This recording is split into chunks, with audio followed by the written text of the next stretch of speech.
ಸ್ನೇಹಿತರೆ, ಸೋಲಂಕಾರೇಶ್ವರ ಪ್ರಾಪರ್ಟೀಸ್ಗೆ ಸುಸ್ವಾಗತ. ನೋಡಿ ಸರ್, ಇದು 1.25 ಎಕರೆ ಲ್ಯಾಂಡು.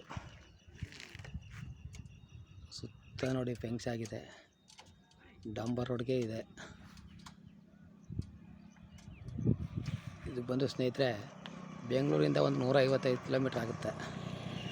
ಮೈಸೂರಿಂದ ಬಂದರೆ ಒಂದು 65 ಕಿಲೋಮೀಟ್ರು ಆಗುತ್ತೆ. ಕುಂಟೆ ಬಂದು 80,000 ಹೇಳ್ತಾ ಇದ್ದಾರೆ. ಸ್ವಲ್ಪ ನೆಗೋಸಬಲ್ ಇದೆ.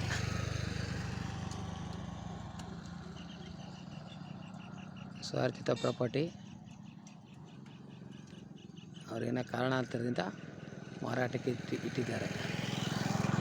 ಫುಲ್ ರೆಡ್ ಸಾಯಲು ನೋಡಿ, ಪಕ್ಕದ ಲ್ಯಾಂಡು ಮಾಡಿದ್ರೆ ರೆಡ್ಡು, ಇದೇ ಲ್ಯಾಂಡು.